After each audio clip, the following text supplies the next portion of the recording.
అన్నదాత అన్నదాత మీ అన్నదాత చెమటోడ్చి ఆహారాన్నందించే రైతన్నా అనునిత్యం నీ కండదండగా నిలిచే నేస్తం ఎవరన్నా అన్నదాత అన్నదాత మీ అన్నదాత.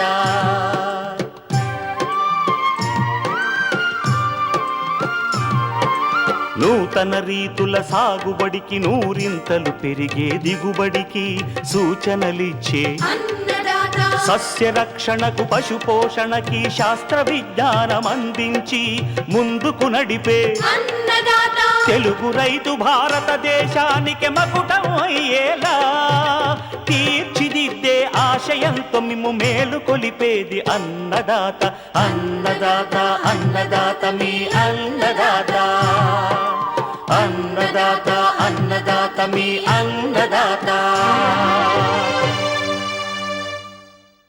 అన్నదాత ప్రేక్షకులకు నమస్కారం. ఈనాటి ముఖ్యాంశాలు: ఉత్తర తెలంగాణ మండలంలో సాగవుతున్న పంటల్లో చీడపీడలు నివారణ, టిష్యూ కల్చర్ అరటి సాగులో రైతులు పాటించాల్సిన మెలకువలు, ఇంకా జై కిసాన్ వ్యవసాయ సమాచారం.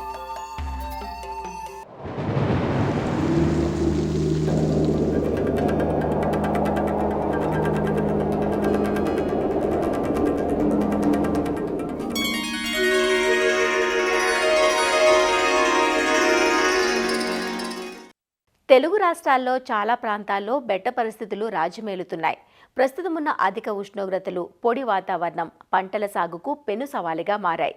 పంటల్లో ఎదుగుదల లోపించడం, చీడపీడలు చుట్టుముట్టడం వంటి ప్రతికూలతలు రైతులను ఆందోళనకు గురిచేస్తున్నాయి. ముఖ్యంగా ఉత్తర తెలంగాణ మండలంలో సాగైన మొక్కజొన్న, ప్రత్తి, సోయా చిక్కుడు, పెసర పంటలను పలు రకాల చీడపీడలు ఆశించి నష్టం చేస్తున్నాయి.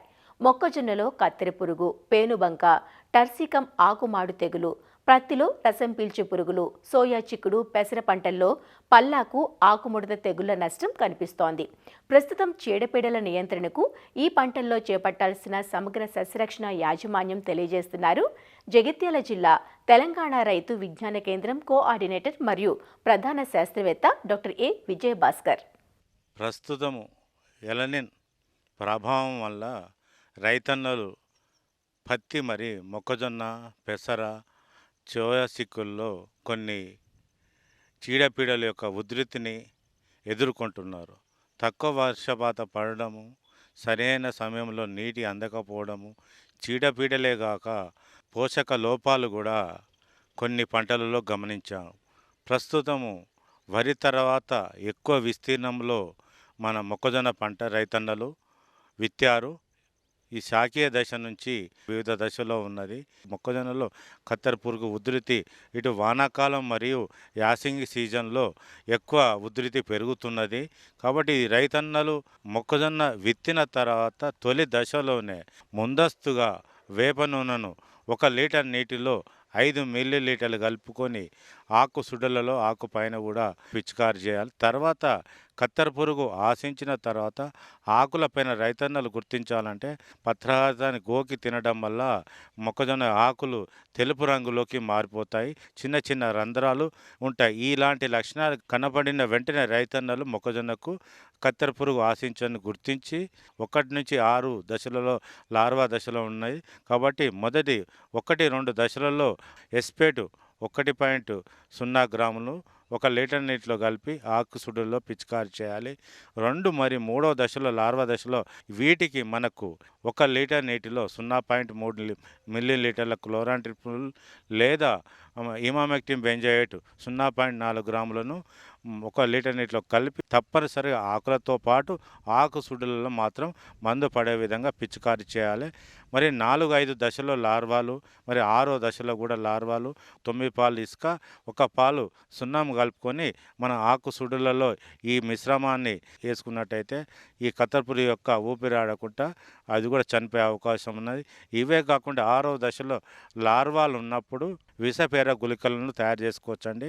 అంటే 10 కిలోల తౌడుకు 2 కిలోల బెల్లం కలిపి దీనికి సరిపోయేంత 2-3 లీటర్ల నీరును కలుపుకొని 24 గంటలు పులియబెట్టిన తర్వాత 100 గ్రాముల థైరాయిడ్ కార్బన్ మందును ఈ కలుపుకొని చిన్న చిన్న గుళికలు చేసుకొని ఈ మొక్కజొన్న యొక్క ఆక్సిడులతో పాటు మన నేలపైన కూడా వేసుకున్నట్టయితే ఈ మన యొక్క కత్తెరపురుగు యొక్క లార్వాను చంపవచ్చు.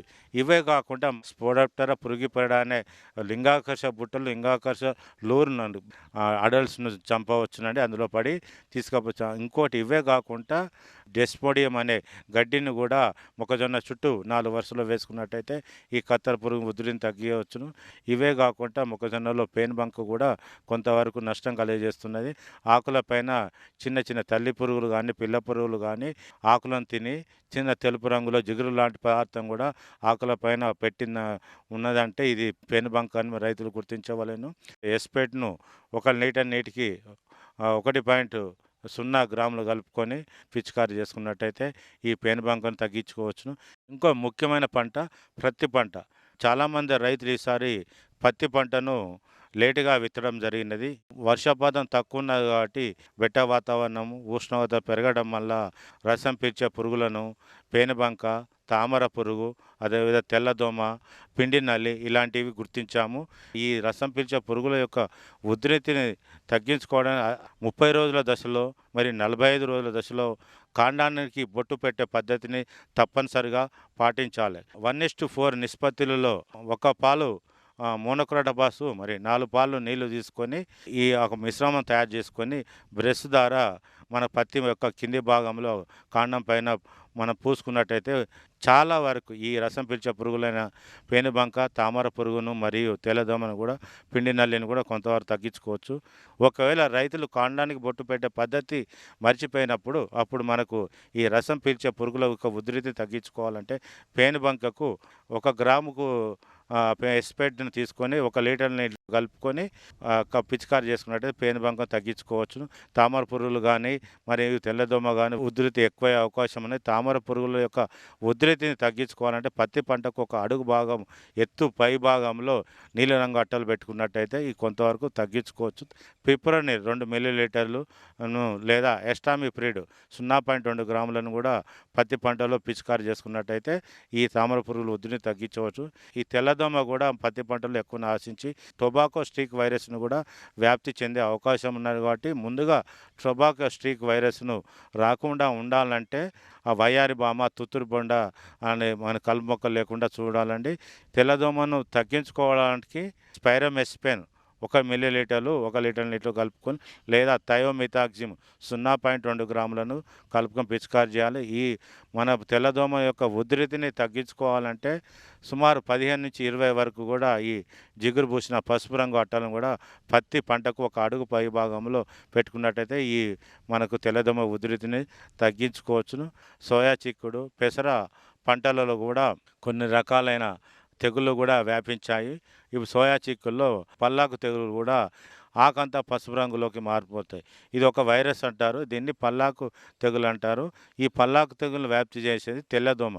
ఈ తెల్లదోమను తగ్గించుకోవాలన్నా పసుపు రంగు జిగురు పూసిన అట్టలు కూడా మనకు సోయా చిక్కులో 1 అడుగు భాగం పైన ఎత్తుకొని వయ్యారి బామ, తుత్తూరు బెండ ఉండకుండా నీట్గా ఉంచుకున్నట్టయితే పల్లాకు తెగులు తగ్గించవచ్చును. పెసర పంట కూడా చాలామంది వేశారు. కొంతమంది పచ్చి రొట్టె కూడా వేసి భూమిలో నత్రజని స్థిరీకరించడానికి కూడా వాడుతున్నారు.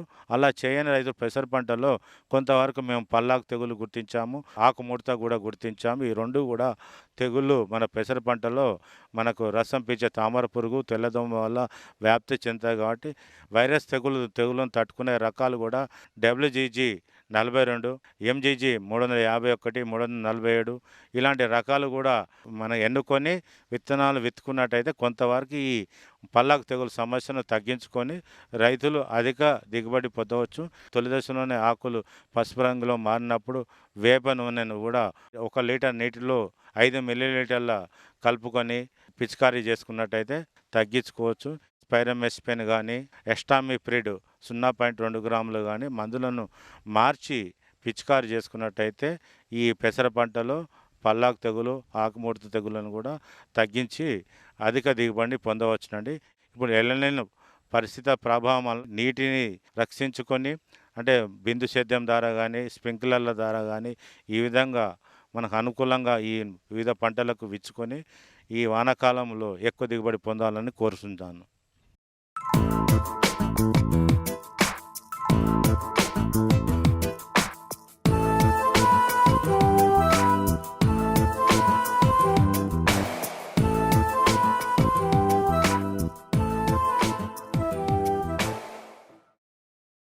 అన్ని కాలాల్లోనూ లభ్యమవుతూ చిన్నపిల్లల మొదలు పెద్దల వరకు అన్ని వయసుల వారు ఇష్టపడే పండు అరటి.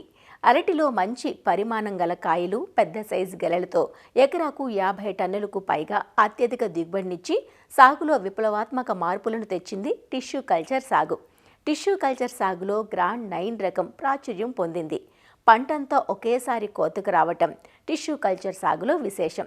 అరటి నుంచి మంచి దిగుబడిని, కాయ నాణ్యతను సాధించాలంటే టిష్యూ కల్చర్ నారు మొక్కల ఎంపిక మొదలు మొక్కల సాంద్రత, ఎరువుల యాజమాన్యంలో శాస్త్రీయ యాజమాన్య పద్ధతులను ఆచరించాలంటూ టిష్యూ కల్చర్ అరటి సాగులో రైతులు పాటించాల్సిన మెలకువలను వివరిస్తున్నారు వైఎస్ఆర్ ఉద్యాన విశ్వవిద్యాలయం కొవ్వూరు ఉద్యాన పరిశోధనా స్థానం సీనియర్ శాస్త్రవేత్త డాక్టర్ కె రవీంద్ర కుమార్. అరటిలో అత్యధిక ఉత్పాదకతను సాధించడానికి, స్వల్ప సమయంలో అధిక లాభాలను ఆర్జించడానికి మనకి బిందు సేద్యం, అదేవిధంగా టిష్యూ కల్చర్ మొక్కలు అనేవి చాలా దోహదపడడం జరిగాయి. భారతదేశంలో ఈ అరటి సాగు విస్తీర్ణం పెరగడానికి, ఎగుమతులు అధికంగా రావడానికి, అధిక ఉత్పాదకతకు టిష్యూ కల్చర్ అరటి మొక్కలు అనేవి అధిక ప్రాధాన్యతను సంతరించుకున్నాయి. ఈ టిష్యూ కల్చర్ అరటి మొక్కలు అనేవి తల్లి మొక్కల నుంచి నాణ్యమైనటువంటి కణజాలాన్ని ప్రయోగశాలలో అభివృద్ధిపరిచి ఒకే రకమైనటువంటి లక్షణాలు కలిగినటువంటి లక్షలాది మొక్కలను ఉత్పత్తి స్వల్పకాలంలో చేయడానికి అవకాశం ఉంటుంది. తద్వారా ఎటువంటి తెగులు కానీ, వైరస్లు కానీ లేనటువంటి మొక్కలు, ఆరోగ్యకరమైనటువంటి అధిక దిగుబడులు ఇచ్చేటువంటి తల్లి మొక్కల లక్షణాలను పోలి ఉండడంచే సగటు ఉత్పాదకత అనేది చాలా అధికంగా ఉంటుంది. అయితే ఈ మొక్కలను మనం ఎంపిక చేసుకునేటప్పుడు రైతులు తగినటువంటి జాగ్రత్తలు తీసుకోవాలి. ఎటువంటి చీడపీడలు లేనటువంటి మొక్కలు ఉండేటట్టుగా చూసుకోవాలి. అంతేకాకుండా మొక్కలన్నీ కూడా కనీసం 30 సెంటీమీటర్లు అంటే 1 అడుగు ఎత్తు ఉండి 5 నుండి 6 ఆకులు ఉండేటట్టుగా చూసుకోవాలి. హార్డెనింగ్ సెంటర్లలో 45 రోజుల పాటు కూడా సరిగా హార్డెన్ అయ్యాయని చెప్పి నిర్ధారించుకున్న తర్వాత మాత్రమే కొనుగోలు చేసుకోవాల్సినటువంటి అవసరం ఉంటుంది. ఈ టిష్యూ కల్చర్ మొక్కలు మనం నర్సరీ నుంచి మన పొలానికి తీసుకుని వచ్చినప్పుడు వెంటనే నాటకుండా ఒక 2-3 రోజుల పాటు పాక్షిక నీడలో ఉంచి వాటికి నీటిని అందజేయడం ద్వారా ఆ పరిస్థితులకు అలవాటు పడి ప్రధాన పొలంలో అధిక శాతం మొక్కలు నిలదొక్కుకోవడానికి అవకాశం ఉంటుందండి. అరటిలో మనకి ఎక్కువగా ఈ దుంప కింద నేలలో తయారవుతూ ఉంటుంది. దుంప ఊరడానికి, వేరు వ్యవస్థ విస్తరించడానికి అవకాశం మనం కల్పించినప్పుడు మాత్రమే మనకి గెల కూడా బలంగా రావడానికి అవకాశం ఉంటుంది. దానికి ఈ దుక్కులు అనేటువంటివి కనీసం 30 నుంచి 40 సెంటీమీటర్ల లోతు వరకు కూడా ఈ దుక్కులు అనేటువంటివి చేయడం ద్వారా ఈ నేలలో గాలి మరియు నీరు నిష్పత్తి అనేవి సమానంగా ఉండి వేరు వ్యవస్థ విస్తరించడానికి అవకాశం ఉంటుంది.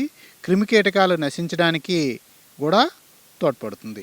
ఈ దుక్కులు చేసుకునే తర్వాత కనీసము 45 సెంటీమీటర్ల పొడవు, 45 సెంటీమీటర్ల వెడల్పు, 45 సెంటీమీటర్ల లోతు ఉండే విధంగా ఈ గోతులు అనేవి తయారు చేసుకోవాలి. 1.8 మీటర్లు లేదా మనకు 6 అడుగుల దూరంలో ఈ గోతులు అనేవి ఏర్పాటు చేసుకోవడం ద్వారా మనకు ఒక ఎకరానికి వచ్చేసి 1250 మొక్కల వరకు కూడా పట్టడానికి అవకాశం ఉంటుంది. దీన్ని నాటేటప్పుడు మనం ఈ గోతిలో ఉండేటువంటి మట్టికి కనీసం 5 నుండి 10 కేజీల వరకు పశువుల గెత్తం, 200 గ్రాముల సింగిల్ సూపర్ ఫాస్ఫేట్ రూపంలో ఈ భాస్వరం ఎరువును అనేది అందించవలసి ఉంటుంది. ఈ పశువుల గెత్తం, గోతులోంచి తవ్విన మట్టి, భాస్వరం సింగిల్ సూపర్ ఫాస్ఫేటు పూర్తిగా కలిగిపెట్టి దాన్ని మళ్ళీ 3వ వంతు గోతును నింపుకునే తర్వాత ఈ టిష్యూ కల్చర్ అరటి మొక్కలు బ్యాగుల నుంచి మనం తీసుకొని పాలిథిన్ కవర్లను చించివేసి సాయంత్రం పూట మనం నాటుకొని గట్టిగా చుట్టూ తొక్కిపెట్టి వేరు మండలం అంతా కూడా మట్టితో పూర్తిగా కప్పబెట్టి నీటిని వెంటనే అందించడం ద్వారా మనం ఈ విధానంలో నాటుకోవచ్చు. నాటిన తర్వాత 1-2 ఆకులు మనకి కొత్త ఆకులు చిగిర్చిన తర్వాత అవి పూర్తిగా మనకి నిలదొక్కున్నాయని నిర్ధారణకు రావాల్సి ఉంటుంది. ఈ టిష్యూ కల్చర్ అరటి మొక్కలను మనం ఎక్కువగా బరువైన నేలల్లోనూ నాటుకున్నప్పుడు డ్రిప్ ద్వారా ఫెర్టిగేషన్ ద్వారా ఎరువులను అందించినప్పుడు ఈ మొక్కలు బాగా పెరగడం మనం గమనించవచ్చు. ప్రతి టిష్యూ కల్చర్ అరటి మొక్కకి 200 గ్రాముల నత్రజని, 200 గ్రాముల పొటాష్ ఇచ్చే ఎరువులను, అదేవిధంగా 50 గ్రాముల భాస్వరం ఎరువును అందజేయవలసిన అవసరం ఉంటుంది. నత్రజని యూరియా రూపంలోను, పొటాషియం మ్యూరేట్ ఆఫ్ పొటాష్ రూపంలో మనం డ్రిప్ ద్వారా అందజేసినప్పుడు ఈ మొక్కలు కానీ, కాయ నాణ్యత కానీ, దిగుబడి కానీ చాలా అధికంగా ఉంటుంది. కాబట్టి టిష్యూ కల్చర్ మొక్కలు నాటిన 3వ వారం నుంచి 6వ వారం వరకు మనం 4 గ్రాముల యూరియా, అదేవిధంగా 3 గ్రాముల మ్యూరేట్ ఆఫ్ పొటాష్ను ప్రతి 3 రోజులకి ఒకసారి మొక్కకి అందజేసుకోవాల్సిన అవసరం ఉంటుంది. అదేవిధంగా 7వ వారం నుంచి 14వ వారం వరకు కూడా 4.7 గ్రాముల యూరియా, 4 గ్రాముల మ్యూరేట్ ఆఫ్ పొటాష్ను అందజేసుకోవాల్సిన అవసరం ఉంది. 15వ వారం నుంచి 24వ వారం వరకు కూడా 5 గ్రాముల యూరియా, 4 గ్రాముల మ్యూరేట్ ఆఫ్ పొటాష్ను అందజేసుకోవాల్సిన అవసరం ఉంటుంది. అదేవిధంగా గెలలు వేసిన తర్వాత కూడా మనకి ఎరువుల ఆవశ్యకత ఉంటుంది. కాబట్టి 31వ వారం నుంచి 35వ వారం వరకు కూడా 4.7 గ్రాముల యూరియా, అదేవిధంగా 4 గ్రాముల మ్యూరేట్ ఆఫ్ పొటాష్ను మొక్కకి ప్రతి 3 రోజులకి ఒకసారి దానికి అందజేయవలసిన అవసరం ఉంటుంది. ఈ విధంగా అందజేసినప్పుడు మనకి మొక్కలు బలంగాను పెరగడమే కాకుండా దిగుబడి కూడా అధికంగా ఉంటుంది.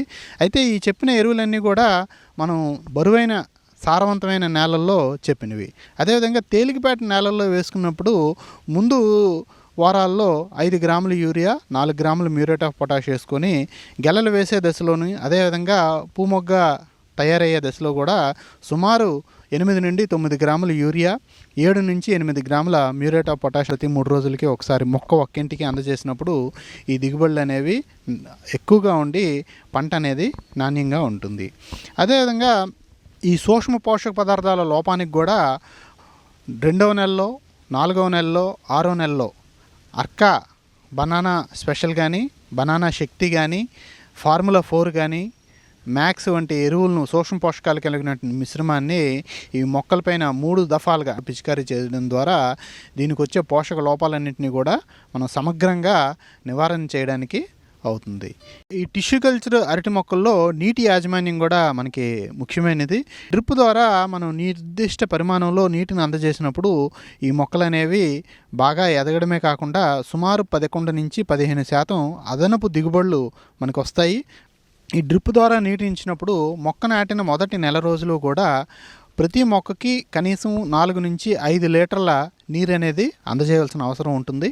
2వ నెలలో 8 నుంచి 10 లీటర్ల నీటిని అందజేయవలసిన అవసరం ఉంది. అదేవిధంగా 3వ నెల నుంచి మొక్క పెరుగుదల యాక్టివ్ గ్రోత్ పీరియడ్లోకి వచ్చినప్పుడు మొక్క బాగా పెరుగుదల దశలో ఉండేటప్పుడు కనీసము 12 నుంచి 15 లీటర్ల పాటు నీటిని ఇవ్వాల్సిన అవసరం ఉంది.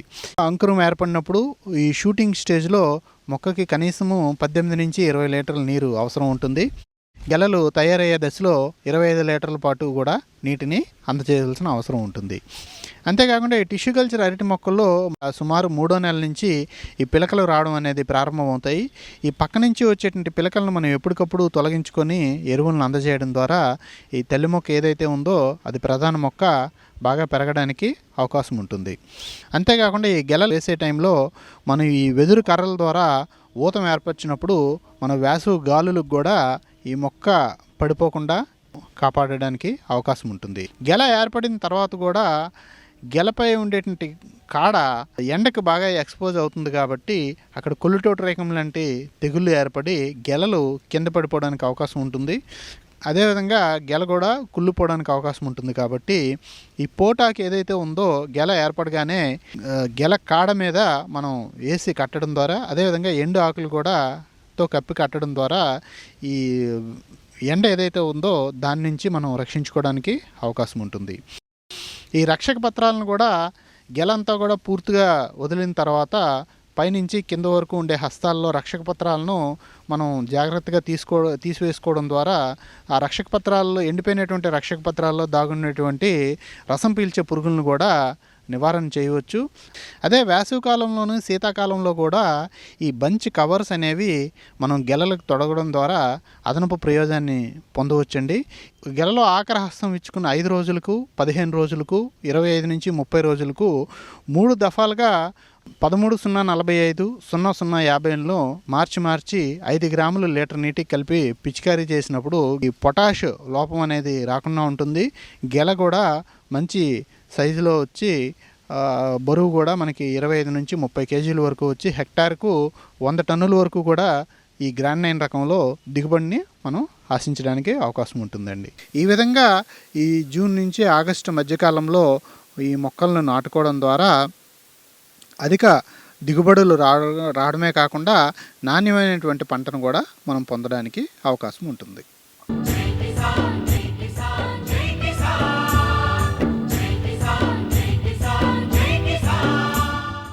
వ్యవసాయ సమాచారం ఇప్పుడు జై కిసాన్లో చూద్దాం. ఈ ఏడాది పెరిగిన ఎల్నినో ప్రభావంతో నెల్లూరు జిల్లాలో ఎడగారు పంటకు నీటి సరఫరాపై రైతులు ఆందోళన వ్యక్తం చేస్తున్నారు. ప్రస్తుతం వరి సాగు చేసి 80 నుంచి 90 రోజులు కావస్తోంది. ఈ సమయంలో నీటి సమస్య తలెత్తితే దిగుబడులు తగ్గిపోయే ప్రమాదం ఉందంటూ రైతులు వాపోతున్నారు. అయితే ప్రస్తుత ప్రతికూల వాతావరణంలో రైతులకు ఎలాంటి సాగునీటి కష్టాలు తలెత్తకుండా జిల్లా యంత్రాంగం కసరత్తు చేస్తున్నట్లు జలవనరుల శాఖ అధికారులు చెబుతున్నారు. సోమశిల జలాశయం నుంచి ఎప్పటికే 30 టీఎంసీల నీటిని వినియోగించుకోవడం జరిగింది. ఇంకా పంటకాలం పూర్తి కావాలంటే మరో 7 టీఎంసీల నీరు అవసరమున్న నేపథ్యంలో నీటిని వృధా కాకుండా చివరి ఆయకట్టు వరకు అందించేందుకు ప్రణాళికలు రూపొందిస్తున్నామంటూ అధికారులు చెబుతున్నారు. 23/4/2026 సంవత్సరము సోమశిల జలాశయంలో ఉన్నటువంటి నీటి లభ్యత ఆధారంగా ఈ జలాశయం కింద 2వ పంటకి నీరు ఇచ్చేలాగున అనుమతులు మంజూరు చేశారు. ఆ రోజుకి మనకి లభ్యమైనటువంటి 58.17 టీఎంసీల నీటిలో దాదాపు 7.5 టీఎంసీలు డెడ్ స్టోరేజ్ కింద, 3.5 టీఎంసీలు తాగునీటికి, ఆవిరి నష్టాల కింద 1.5 టీఎంసీలు పోను 45 టీఎంసీల వరకు మనకి నికరంగా జలాశయంలో మిగులుతుంది అని అంచనా వేశారు. అందులో 35.98 టీఎంసీలు అంటే 36 టీఎంసీల వరకు సాగునీటికి కేటాయించడం జరిగింది. అందులో పెన్నా డెల్టా కింద 22.48 టీఎంసీలు, కనుపూరు కెనాల్ కింద 3 టీఎంసీలు, కావలి కెనాల్ కింద 8.25 టీఎంసీలు మరియు సౌత్ ఫీడర్ ఛానల్ కింద 2.25 టీఎంసీలు వెరసి 35.9 అనగా 36 టీఎంసీల నీరు పోను 9.7 టీఎంసీలు మనకి మిగులు ఉంటుంది అని అంచనా వేయడం జరిగింది. విజయవంతంగా 2వ పంటకి మనం ఇప్పటివరకు 70-80 రోజులు, కొన్ని ప్రాంతాల్లో 90 రోజుల వరకు పంటకాలం పూర్తయింది. ఇప్పటికీ ఇంకా 30 రోజులు హార్వెస్టింగ్కి సమయం ఉంది. ఈ సమయంలో కొన్ని ఇబ్బందులు గమనించడం జరిగింది. వరుసగా 60 రోజుల పాటు వర్షము పూర్తిగా రాకపోవడము, ఒక లాంగ్ హీట్ వేవ్ రావడం వల్ల నీటి ఆవిరి అయిపోవడము, ఆవిరి నష్టాలు ఎక్కువైనాయి. తీవ్రమైన వేసవి ఎక్స్టెండ్ అయింది. పంటకి ఎక్కువ నీటి వినియోగము అవసరమైంది. ఈ పరిస్థితులలో అత్యంత జాగ్రత్తగా, చాకచక్యంగా నీటి సంఘాలు, డిస్ట్రిబ్యూటరీ కమిటీ సభ్యులు, రైతులు వీరందరి సహకారంతో అత్యంత జాగ్రత్తగా నీటిని పొదుపుగా వినియోగించుకోవడం వల్ల 3,23,000 సాగులోకి తీసుకురావాలనుకున్నప్పటికీ అందులో దాదాపు 90% వరకు 2,90,000 వరకు సాగు చేయడం జరిగింది. అయితే ఈ వేసవి మరియు ఎల్నినో ఎఫెక్టు, ఈ ప్రభావం వల్ల నీటి వాడకము ఇబ్బందికరమైన పరిస్థితిలో ఉంది. తాగునీటికి కూడా మనము నిల్వ చేసుకోవాల్సిన అవసరం ఉంది. ఈ పంటకాలం రబీ అయిపోయిన తర్వాత అసలైన కష్టాలు మొదలవుతాయి. ఇప్పటి వరకు మన అంచనాల ప్రకారము రిజర్వాయర్లోకి దాదాపు ఒక 15 టీఎంసీల వరకు ఇన్ఫ్లోస్ రావాల్సి ఉండేది. కానీ ఇంతవరకు మనకి 1.2 టీఎంసీలు మాత్రమే నీరు వచ్చాయి. రాబోయే మాసంలో మనము మంచి ఇన్ఫ్లో ఆశిస్తున్నాము. మిగతా రాష్ట్రంలో పలు ప్రాంతాల్లో వర్షాలు, పలు రిజర్వాయర్లు నిండుతూ వస్తున్న క్రమంలో మనము చివరిలో ఉన్న రిజర్వాయర్ కాబట్టి మనకి రేపు నెలలో మనకి మంచి వర్షపాతము లేదా రిజర్వాయర్లకి ఇన్ఫ్లోస్ మేము ఆశిస్తున్నాము. ఒకవేళ అలా జరగకపోతే ఆ పరిస్థితిని కూడా ఎదుర్కొనేదానికి అన్ని విధాల చర్యలు తీసుకునేదానికి గౌరవ మంత్రివర్యులు, శాసనసభ్యులు, జిల్లా కలెక్టర్ గారు ఒక సమావేశం నిర్వహించి తగు సూచనలు, జాగ్రత్తలు అన్నీ చెప్పడం జరిగింది. రైతులకి, రైతు సంఘాల నాయకులకి, అధికారులని అందరినీ హెచ్చరించడం జరిగింది. వారి సూచనల ప్రకారము ఈ మిగిలిన 30 రోజుల పంట కాలాన్ని దిగ్విజయంగా మేము పూర్తి చేస్తాము. రిజర్వాయర్లో ఉన్న నీటిని ఏమాత్రము కేటాయింపులు దాటకుండా వినియోగించుకొని రైతులందరికీ ఈ పంటని కాపాడతామని హామీ ఇస్తున్నాం.